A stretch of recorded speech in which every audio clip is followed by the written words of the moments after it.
अस्सलाम वालेकुम क्लास। आप में से काफ़ी लोग मेरे से पूछ रहे थे कि इंग्लिश वाली असाइनमेंट मूवी रिव्यू वाली कैसे करनी है।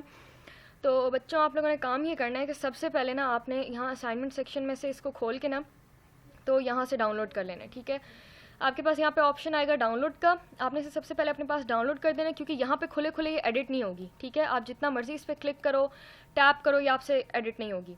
आपने क्या करना है, इसे यहाँ से डाउनलोड करना है। डाउनलोड करने के बाद जब ये एज अ डॉक्यूमेंट इस तरह खुल जाएगी ना, तो उसके बाद आप फिर इसे एडिट कर सकते हैं। सबसे पहला काम आपने ये करना है कि यहाँ पे नाम जो है वो रोल नंबर 1 का आ रहा है, आपने उस नाम को रिमूव करना है यहाँ से और अपना नाम लिखना है। ठीक है, अपना नाम लिखने के बाद आगे रोल नंबर, अल्फ़ा या बीटा जो भी क्लास है आपकी वो आप लिख सकते हो, या फुल भी लिख दो। 20 सेशन मतलब मैम को पता तो है वैसे, तो 20 सेशन वाले को अल्फ़ा या बीटा ही लिख दो। और डेट जो है वो कोई भी डेट आप लिख सकते हो, बस डेडलाइन के अलावा। सही है, डेडलाइन की इसलिए नहीं क्योंकि वो बिल्कुल ही मतलब अच्छा इंप्रेशन नहीं पड़ेगा ना। तो उसके बाद फिर डेट का मतलब 1865 वाली भी नहीं लिखनी। ठीक है, मतलब यार हाँ, मतलब बाकी इतनी तो सेंस होगी सारों को। अच्छा, तो लेफ्ट साइड के ऊपर लिखा हुआ है introduction including lead, name of movie, name of director और ये सारा कुछ। ये जो फर्स्ट सेक्शन है ना, इसके लिए आपने इधर उधर देखना ही नहीं, आपने सीधा जाना है गूगल पे, जो भी आपने मूवी सिलेक्ट की है ना उसका नाम लिखना है। उधर ना विकीपीडिया का ऑप्शन आएगा, आपने ठक से उसके ऊपर क्लिक करना है। जैसे यहाँ पे ये देखें जूटोपिया है ना फॉर एग्जांपल, ये मेरी वन ऑफ फेवरेट मूवीज़। ठीक है, तो यहाँ पे जूटोपिया का आपने खोला विकीपीडिया में, और विकीपीडिया आपको खुद बता देगा कि किसने डायरेक्ट की थी, किसने प्रोड्यूस की थी, स्टोरी इसके अंदर, मूवी के अंदर कैरेक्टर्स कौन थे। अच्छा, मूवी आपने ऐसी सिलेक्ट करनी है। अब एनिमेटेड मूवीज़ के साथ पता है क्या इशू होता है, इसके अंदर जो मेन कैरेक्टर है ना, जो बनी है, ये वाला बनी, ठीक है, ये मेन कैरेक्टर है, वाला नहीं है, वाली है। एनीवेज, तो इसका ना मतलब इसका रोल ऑब्वियसली कोई ह्यूमन प्ले कर रहा है, पीछे वॉइस ओवर था, तो ये मेन लीडिंग कैरेक्टर हम इसे नहीं कह सकते।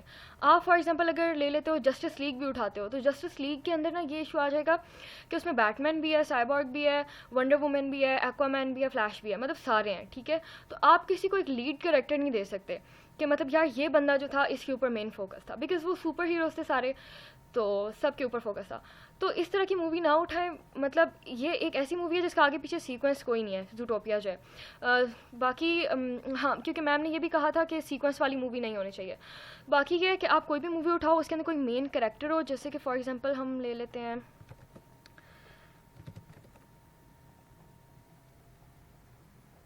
ये जो मूवी है ना, अब इसके अंदर एक मेन कैरेक्टर है एवा। ये जो लड़की है ना, ये इसके अंदर मेन कैरेक्टर है, और बहुत बहुत आला किस्म की इसकी फाइटिंग स्किल्स थे इस मूवी में, मतलब आला। एनीवेज, ये जो है ना, अब हमारे पास एक लीड कैरेक्टर है।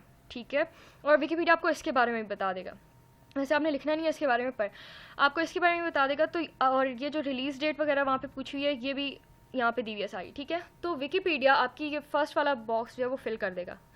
उसके बाद आपके पास दूसरी जो चीज़ दी हुई है ना, जो थोड़ी मुश्किल है, वो ये कि समरी ऑफ मूवी, मतलब plot summary and details support reviewers option. इसके अंदर दो चीज़ें हैं। अव्वल तो आपने इसकी समरी लिखनी है। ठीक है, समरी यानी जो आपका प्लॉट था मूवी में हुआ क्या। फॉर एग्जांपल जैसे 6 अंडरग्राउंड वाली मूवी थी ना, उसके अंदर उनका ये मकसद था कि उन्होंने लोगों को इकट्ठा किया एक रेवोल्यूशन लाने के लिए। ठीक है, तो वो बेसिकली मूवी का प्लॉट उस तरफ जा सकता है। तो ये समरी होगी इस बारे में कि how they brought the revolution, मतलब वो रेवोल्यूशन लाए कैसे थे, उसको बिल्कुल समराइज करके। पूरी मूवी नहीं लिख देनी, सही है, छोटी सी एक डिटेल, मतलब छोटी सी एक समरी लिख देनी है। दूसरी चीज़, वो जो समरी आप लिखोगे, वो जो आपका एंड में रिव्यू होगा ना, ये जो फाइनल इवैल्यूएशन होगी, फाइनल इवैल्यूएशन के अंदर आपने अपना रिव्यू लिखना होगा मूवी का। ठीक है, कि आपको मूवी पर्सनली कैसी लगी थी, तो उससे आपका ये वाला पार्ट मैच करना चाहिए। ये ना हो कि आप समरी में बता रहे हो जी मूवी में तो रेवोल्यूशन ले आए, मतलब आला काम था और बहुत तबाही मूवी है, लाजमी देखनी चाहिए, लेकिन एंड में आप रिव्यू में जाके कहो जी लेकिन एक्चुअली मुझे ये मूवी पसंद नहीं आई, क्योंकि मैं इस टाइप की मूवीज़ देखता नहीं हूँ या देखती नहीं हूँ, ऐसा।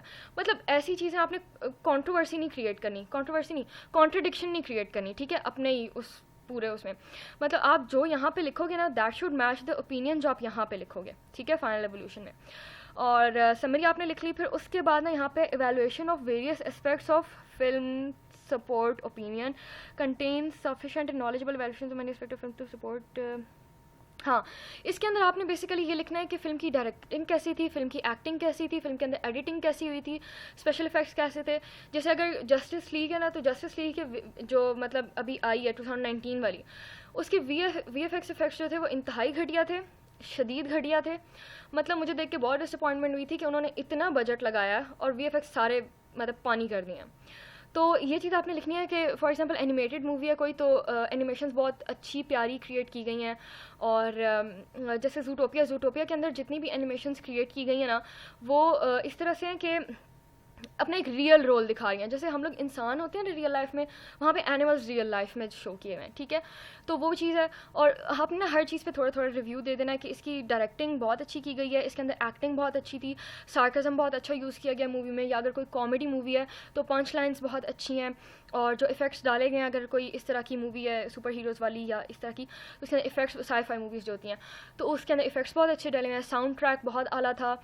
मतलब ज़रूरी नहीं है कि आप हर चीज़ को आला ही लिखो, बीच में कुछ आपने क्रिटिसिज्म भी लिखना है। एक ये टिप है कि आपने सारी चीज़ों को आला भी नहीं लिखना, बीच में एक क्रिटिसाइजिंग पॉइंट आपने कोई ना कोई लिख देना है। क्योंकि अगर आप बहुत ही बढ़ा चढ़ा के कहोगे ना कि यार ये तो मूवी बस 100% परफेक्ट थी, तो ऐसा होता नहीं है। हर मूवी के अंदर कोई ना कोई कमी बेशी होती है, और आपको रिव्यू ऐसा लिखना है कि वो रियल भी लगे, ठीक है।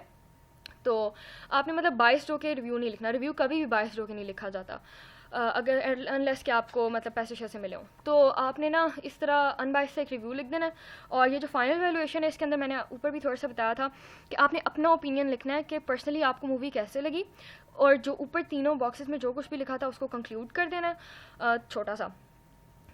ये भी आप उठा सकते हैं, मतलब नेटफ्लिक्स पे ना ये चीज़ बहुत अच्छी लिखी होती है। जो फाइनल एवैल्यूएशन यहाँ पे लिखनी है ना, नेटफ्लिक्स के अंदर ना हर मूवी के नीचे ये एवैल्यूएशन लिखी होती है।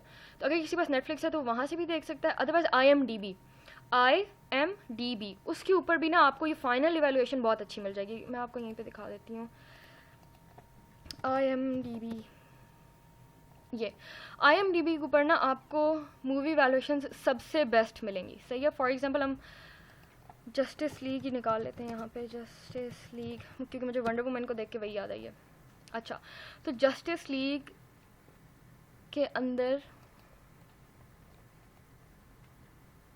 ये अब यहाँ पे ये देखें, ये जो चीज़ है, fuelled by his restored faith in humanity and inspired by Superman selfless act, Bruce Wayne enlists the help of his new found ally Diana Prince to find an even greater enemy। अच्छा, अब basically ये जो चीज़ लिखी हुई है ना, that could be both introduction and evaluation. अगर आपको वर्ड्स चेंज करने आते हों तो आप इसको दोनों के तौर पे भी यूज़ कर सकते हो। और प्लीज़ बिल्कुल भी ये गलती नहीं करना कि एज इट इज़ यहाँ से यूँ कॉपी करो और वहाँ पे जाके पेस्ट कर दो, बिकॉज फर्स्ट प्लेजरिज्म चेक हो सकता है, सेकंड मैम बच्ची नहीं है, मैम को पता होगा कि इतनी प्रोफेशनल वर्ड हम में से कोई इतना अच्छा नहीं है जो लिख सके, ठीक है, प्रोफेशनल वर्डिंग। तो बिल्कुल ही प्रोफेशनल वर्डिंग नहीं लिखनी, बीच में थोड़ी बहुत गलतियाँ करनी है ताकि मैम को पता चले। मतलब अगर कहीं से कॉपी पेस्ट भी किया ना तो बीच में थोड़ी सी वर्डिंग ऐसी डालें कि मैम को लगे कि यार ठीक है बच्चों ने खुद लिखा है, सही है। तो ये था एक ओवरऑल असाइनमेंट का रिव्यू। बाकी अगर आपको कोई चीज़ समझ नहीं आती तो आप पूछ सकते हैं, सही है। Thank you so much.